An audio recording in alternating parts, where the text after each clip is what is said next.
Good afternoon. Welcome to the Connected Table Live on W4CY Radio. I'm your host, Melanie Young. My co-host, David Ransom, will be joining us hopefully later on in the show. He's leading a prestigious Wine Media Guild lunch in New York. So you've got me, and I am delighted to be here. Just a little bit about us. We are your insatiably curious culinary couple, and each week we bring you the movers and shakers and the people who work front and center and behind the scenes in the world of food, wine, spirits, and hospitality.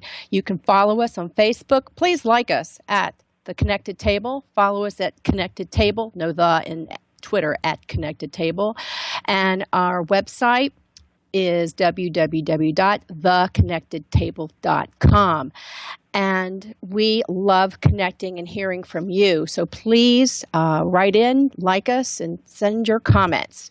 My first guest is a fellow Southern girl like me. I'm from Tennessee. She's from Texas. We met at Tales of the Cocktail in New Orleans and immediately bonded because, first of all, she's a Southern woman like me, and she's gracious, and she makes a killer product. CBS TV called her the Moonshine Mom, and in many ways it was family that drove her to change her life and start a distillery in Asheville. Troy Ball is founder and president of Asheville Distilling Company. They make three phenomenal products, Troy & Sons American Whiskey, a moonshine, an Oak Reserve, and a product called Blonde. All phenomenal. David and I had the privilege of visiting Troy and her husband, Charlie, in Asheville, North Carolina, and with our nasty, snarly dog, Sazerac, actually. And they were gracious hosts, and we visited the distillery, and I suggest anyone who goes to Asheville, visit Asheville Distilling Company. We're going to talk about her story, so welcome, Troy. Hello, Melanie. It's so good to hear your voice again. We've been missing you in Asheville. I miss it, too. It was a beautiful stay. I'm looking at two of your gorgeous bottles right now. I am a big fan. I like to have a little nip in my almond milk at night. It's my special That's great. I love that. Milk. A little bit of healthy, a little bit of shine. I want to first start. I just want to emphasize that the main product is Troy & Sons. You are a mother of three sons, and it was family that made you and Charlie, your husband, decide to move. I think you were out west to Asheville. Tell us a little bit about how you transitioned from being a full-time mom. Now, I just want to know, you weren't just a full-time mom. You've had some successful careers. You've been you're a champion equestrian. You've been in real estate development. So you're a born entrepreneur with a big track record. So I just want to say that you're also a mom. So tell us your story. Right. Well, I never would have dreamed I would become a distiller. That's for sure. Yeah. And what happened was we have three sons, and our two older sons are disabled. They have an undiagnosed genetic disorder, so they are medically fragile.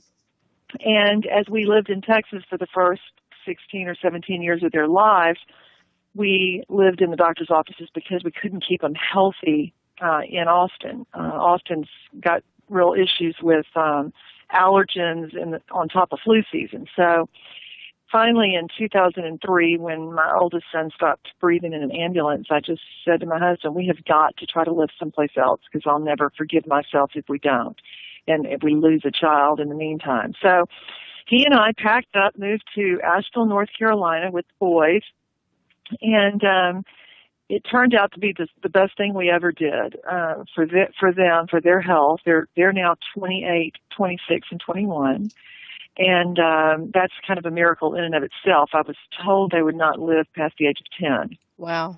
So it's been tricky. You've met my boys. You know that life is not normal in the Ball household.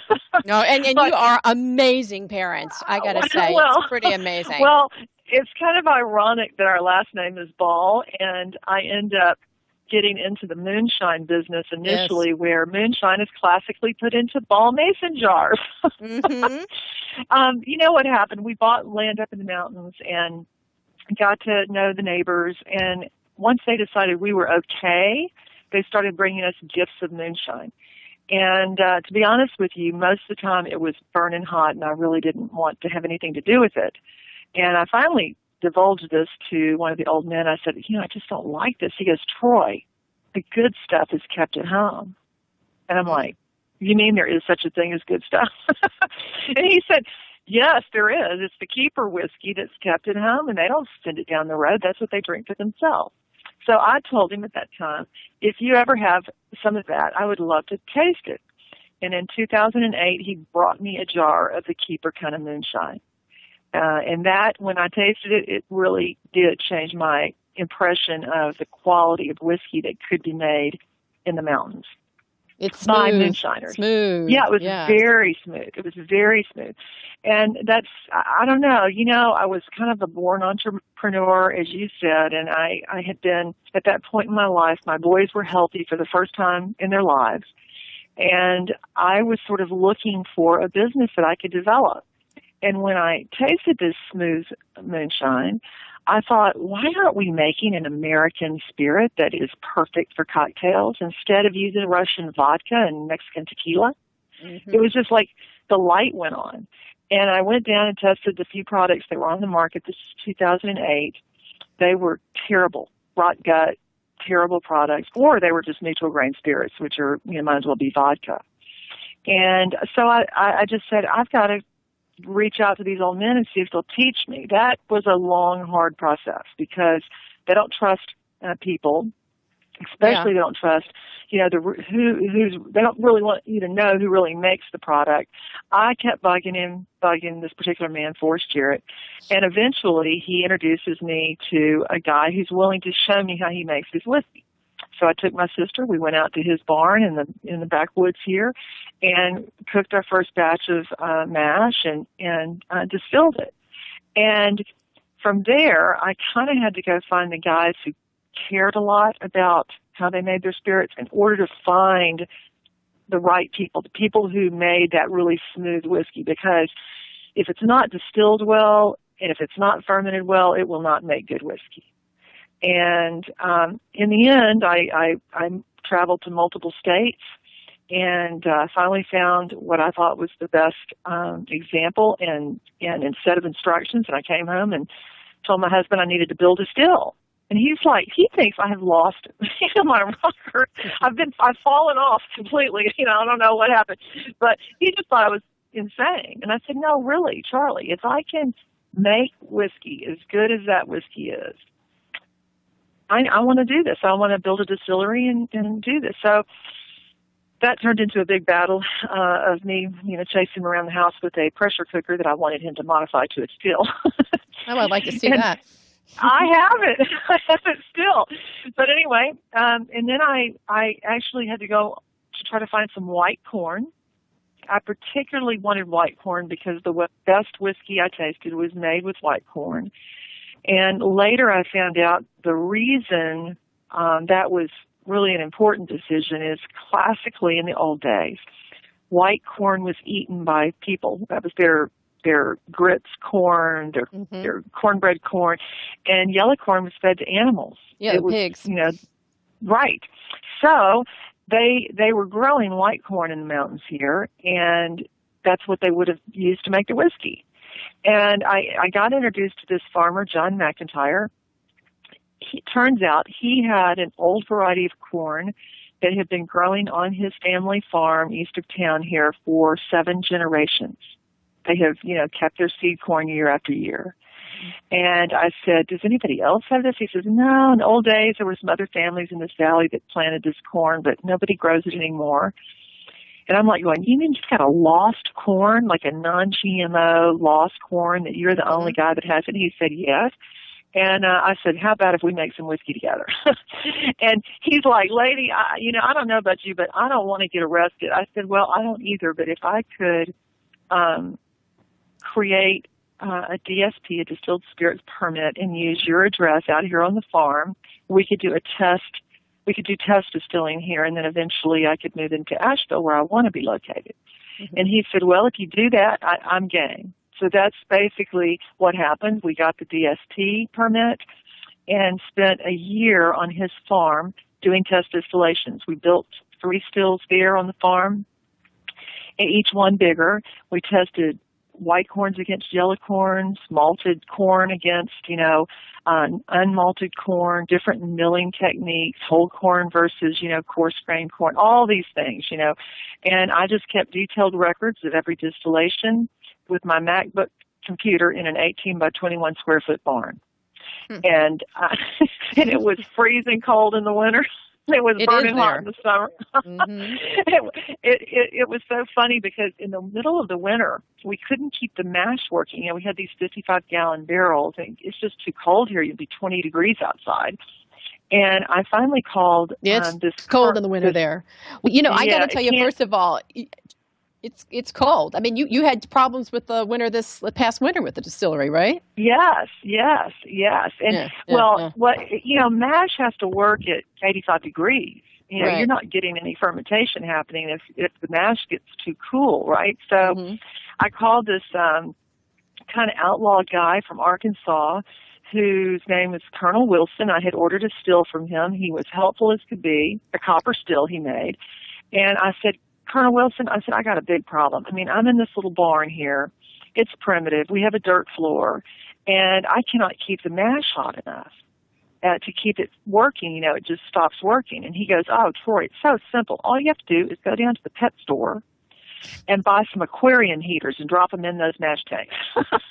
Oh, my God. So I order 8 aquarium heaters, and we start, keeping the mash warm enough, and we're able to work through the winter. It just was an experience. I wish you could have seen that little distillery. And now I got to tell you, it's a big distillery. First of all, true to your name, you're ballsy, because the name Moonshine is it's called Moonshine because it was illegal and people had to make it in the backwoods at night under the moonlight, right. and it's not something that women do. So you broke a lot of barriers there. I wanted to say, from that little rickety sounding distillery with aquarium heaters, it's a pretty sophisticated looking place now. Quite gorgeous. It's highly sophisticated, yes. Yeah. We graduated from our little homemade stills to Colonel Wilson's copper still to a 5,000-liter German still that could be run from an iPhone.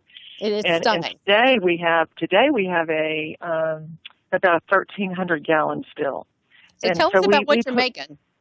Okay, we're continuing to make the Keeper white whiskey. It is we call it Troy & Sons Platinum. It just recently won a gold medal with the Beverage Tasting Institute. It is a beautiful, beautiful product and smooth.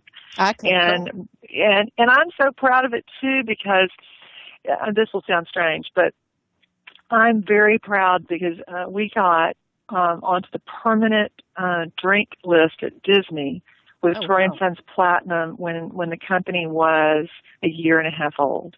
And Disney is one of the biggest accounts in the country and very, very hard to get into.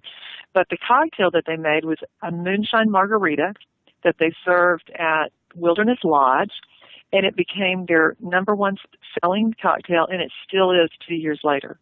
Congratulations. Isn't that amazing? I mean, so the platinum whiskey is really, truly great. And it just makes my heart happy because there it is. We're using American white whiskey to make a beautiful cocktail, which was what I thought was going to happen.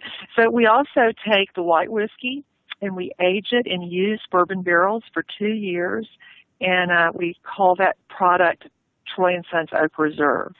And it is wonderful. It's wonderful. We have been very fortunate to get a consistent source of used bourbon barrels, and the whiskey's excellent. It makes amazing cocktails as well. Our third product is, both of the Troy & Sons products are made just with white corn. Right, more traditional. Right. Then we make a product called blonde whiskey, which is made with an heirloom turkey red wheat, which was brought over by the Mennonites in the late 1800s. It's the grain that started the breadbasket in America and then nearly became extinct. We grow those crops as well, and it's mixed with white corn. And blonde whiskey was designed from the beginning to be a unique whiskey, to not mimic classic hot whiskeys. It was intended to be a kinder spirit, and it says so on the front of the bottle. It's very, very smooth. and aged in new charred oak barrels. So it's going to go much bigger in flavor, more classic sort of bourbon flavor without the burn and bite. Anyway, those are the three products we're producing. We recently have been experimenting with a nectarine product and a cinnamon product, but those haven't been released yet. Oh, interesting. So, a little flavor in there. And where can one buy these? I know you cannot buy them at the distillery. You have to go to a package store. No, we only wish. But you can visit the distillery and have a tour and take a taste. We are in about 12 states, found in liquor stores: New York, Connecticut, New Jersey, North and South Carolina, Georgia, Florida, Texas, and of course out at Disneyland in California. That's the only place in California where you can get our products. Wow. So we're just a baby company. We're truly a craft distillery. We make all of our whiskey. We buy nothing. We don't, there's no bait and switch here. It's true. You guys are the real deal. You really are. And you came along at the right time, because like moonshine and American craft spirit category has really taken off. How has that impacted the reaction that you're seeing to what your products are doing? It's been interesting. When I first started out 2.5 years ago, 3 years ago, people just didn't know what to think. They were very, wide-eyed when you'd walk in and say, "I would like you to try this product," and it comes from a moonshine tradition. And now people are much more, I think, willing to consider it for their menus and for their bars, and especially high-end farm-to-table restaurants. Yeah. They love it that our moonshines are made from heirloom grains. And I forgot to tell you the most important thing. What? What makes the keeper moonshine or keeper whiskey is the fact that the old men knew that there was a sweet spot in the distillation process. So they would just grab that sweet spot, which were what we call the hearts, the 60% in the middle of the distillation. And that's what they kept for themselves. They actually literally separated it as they were doing the distilling. So they'd capture the heads at the beginning, set it aside, and when that's the part that smells like rubbing alcohol and fingernail polish remover, then once the hearts were running, they would capture their 12-quart jars of hearts. After that, they'd capture all the rest together, and they would keep the 12-quart jars. Well, guess what? That's the place in the distillation where the whiskey runs the cleanest and the smoothest. So that's what we bottle at Troy & Sons. We don't use the heads or the tails. So that's what makes us unique, and I think that's why when you deal with very high-end restaurants and restaurants that care about food quality and farm to table, and they really get our product. They appreciate it. They understand it. And so some of our best accounts in the country tend to be these really wonderful restaurants like Husk and Charleston and Yardbird in Miami. Those kind of places. They've been very good to us. And I have to tell you, Melanie, I don't know if you know, but I am coming out this season on the Moonshiners TV show on Discovery. Really? the Moonshiners with those guys with the beards? The guys with the beards and the no shirts and the no teeth. It's what are you going to be doing? Well, it's quite interesting. I can't give away the plot. I think next week is the first week that I will appear. Either they said either next week or the week after will be when I start showing up on the show. But the show is shot in my distillery, and No, I'm serious.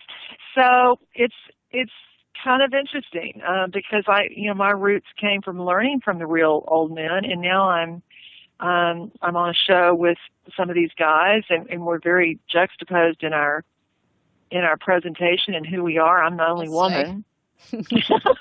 Well, I mean, among many other things, you're also one of the most well-dressed and well-presented women in spirits I've ever met, and polite. So it should be very interesting. I mean, I remember when I was growing up, Dad would bring home, like Golden Gallon containers of moonshine. He'd get paid. Yes. It was like I'd sneak it and be like, "Blech, this is terrible. Your product is phenomenal," and really, really, really great. We've got like maybe 1.5 more questions. I want to know. We want to talk about, first of all, before we talked about where your products are available. Tell your website right now where people can go Yes. right now. Yes, it's www.troyandsons.com. Yeah. And also from the website, you can order a bottle. It'll be shipped from a retailer straight to you. They don't ship to every state, but they ship to a lot of states. Yeah, which is great if you're not in an area where you're selling them. So where do you see the moonshine category going, in your opinion? I think that we're going to see, I pray that we're going to see moonshine take its place in bars across the country. And I think that will happen. Yeah, I think it will happen if the quality of the moonshine that people are introduced to is what it should be. Yeah. When bar managers taste a badly made or poorly made product, they don't really want to have much to do with it. But if we get this right, and the bar managers and restaurant owners get to taste well-made white whiskey, I think you'll see it become very prominent in the industry, and it should. Why should we not be selling an American white spirit? Exactly. The American white spirit, right? Exactly. I mean, right.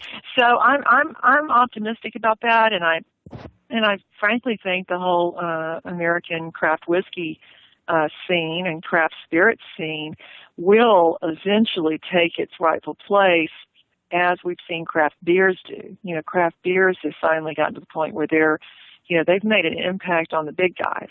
Oh, huge. And I think that will happen with craft spirits. The worlds are very different. We have to play by a different set of rules, and the big companies are so well funded. They're so wealthy. They can market brands in ways that we craft distillers cannot, and so that's our challenge. Yeah. And they have the support of the distributors that craft spirits makers do not, because they're paying the distributors' bills. I get that, but I do think that over time we're going to see the American public turn to the craft spirits because they know that they're actually really made with care and passion and dedication, and I think that's meaningful to a lot of people. So I'm optimistic about the industry. I think there's going to be a lot of fallout. I think many people have jumped into the craft spirits world undercapitalized and not realizing what the landmines that lay ahead of them in the distribution world and in the sales side of it. It's easy enough to learn how to distill. Here I am, a woman who had never done that in my life, and I managed to learn it and can make, I think, a really nice product. So that part's anybody can probably learn to do. It's the learning to create the brand and tell me about it. That. You know all about it. I mean, I do. Yeah. You helped me. You gave me some amazing advice early on, and I have appreciated that. And I know to this day that the advice that I got from you was dead on accurate. Well, thank you. I appreciate that, because it's hard. It really was. Hand sell. You hand sell really hard on that. And at the end of the day, it's about relationships. And you work really hard to develop them with the mixologists and the restaurateurs. And they are, in effect, particularly for small craft distillers, the ambassadors to get the word out. Because you don't have a budget to have a well-paid brand ambassador. You've got to rely on solid relationships and a superior product. Yep, and I try. I'm out there swinging. Any other advice you have for me, I'm open to. Well, I'm doing it myself, working the books. And I mean, my mouth has been swinging left and right. People are like, "Do you ever sleep?" And I'm like, "No, not really." Oh my gosh! Well, tell It's David hello for me. Well, he is regrets he couldn't be, or he is a member of the Wine Media Guild, and he came up with this fabulous idea to do wines of the islands, and he's been running around getting wines of the islands, as in Mediterranean, and so he's leading that. And I'm very proud of him for doing it, of course. Wow! But we have Wow! to come down and pay a visit sometime. I want to Please thank do. you so much, Troy Ball of Asheville Distilling Company and Troy and Sons. You can follow her on Twitter at Troy, Troyand Sons, and Facebook Troy and Sons. Thank you so much for being on. Stay fabulous all the time, Mama. Bye-bye. Thank you so All right. much, Melanie. Take care. Watch me on the Moonshiners. Yeah, Moonshiners next week. Woohoo! Bye-bye. Okay. That was my friend, fellow Southerner, and Moonshine Mom that you're going to now see on the Moonshiners. She will make that show much better, trust me. That's Troy Ball.